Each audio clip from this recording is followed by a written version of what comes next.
Welcome back to the Boost Your Book Sales Bootcamp Day 2. So if you have not watched Day 1, make sure you go back and do that because all of the steps in Day 1 will need to be done before you get to today.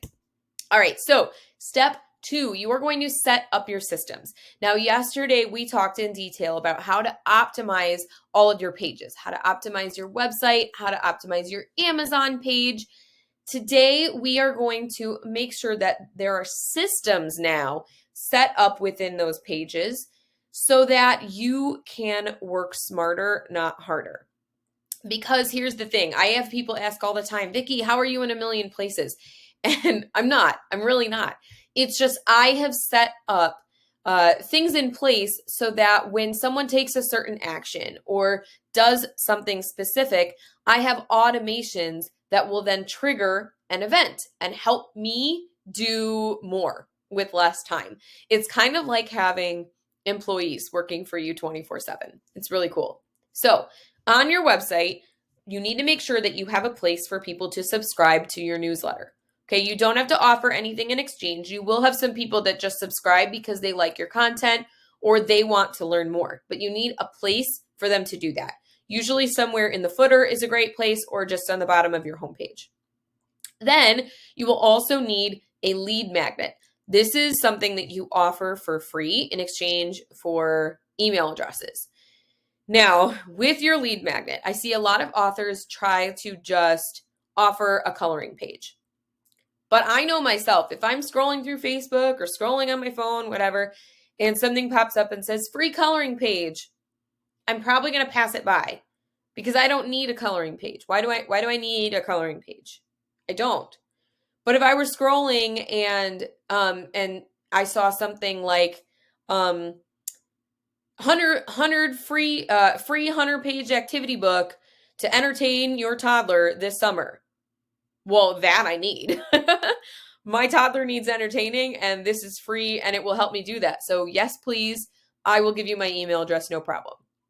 The thing with a coloring page on its own is people won't care that they're coloring your characters unless they've read your book. And you need, with a lead magnet, to attract people who don't already know about your book.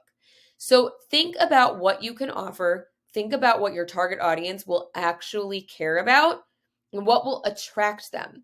You might even find yourself having different lead magnets depending on the book or for different target audiences.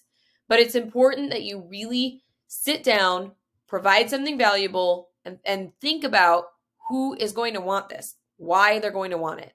Because if you can't answer that, then no one's going to download it and it's not going to help grow your email list.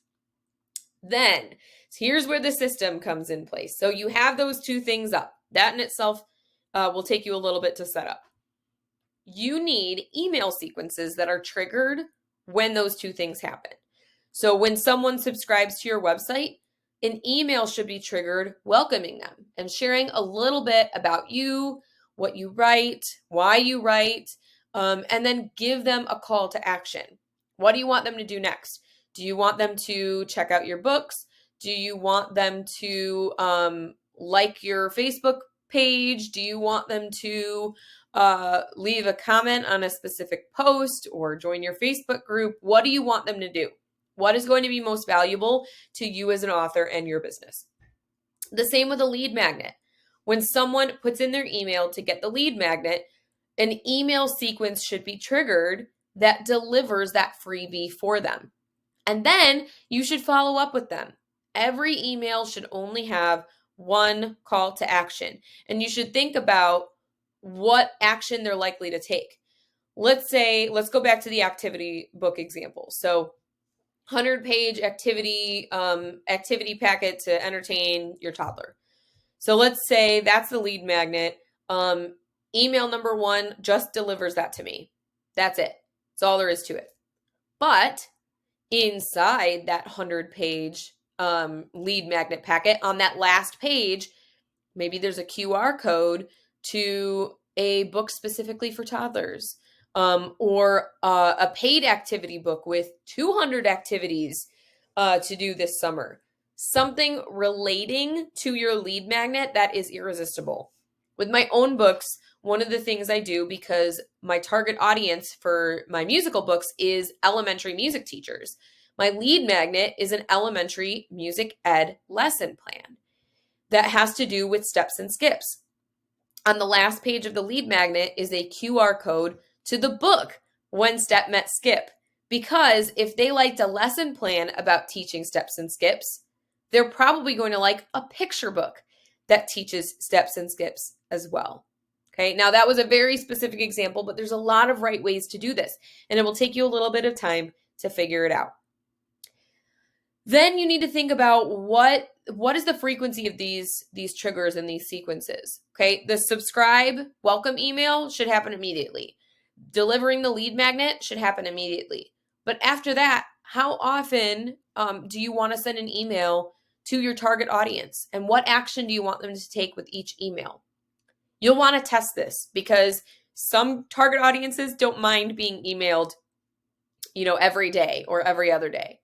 Other target audiences get annoyed by that really quickly and only want to hear from you every once in a while. So test the waters and really think about what the group of people that you are speaking to would be okay with. You'll also want to make sure that you set up your analytics tools like your Facebook Pixel and Google Analytics, because when we get to tomorrow where we talk about traffic, these tools will actually give you data to work with to improve what you're doing. The Facebook Pixel will make sure that your ads are actually doing what you want them to do. It'll make sure that people are taking actions like downloading your lead magnet or making purchases from your website, etc. And Google Analytics will make sure that you are actually getting impressions and that your SEO is working. These tools will help you find where the problems are so that you can fix them and make the most out of each interaction and each visit that people have on your landing pages. Then you'll want to set up your advertising platforms. So your Facebook Meta advertising platform. Okay, the Facebook Pixel goes hand in hand with that, but this can take a deceptive amount of time. And your Amazon advertising account as well. So you'll want to get those set up for day 3. Now, again, I recognize that I'm throwing a lot at you. You might not be able to get all of this done in one day. That's okay. But what you do need to do is make a game plan. Look back at day 1, rewatch today if you need, and get ready for day 3, because these 3 steps, I promise you, will go a long way to boosting your book sales if you put the work in. I'll see you tomorrow.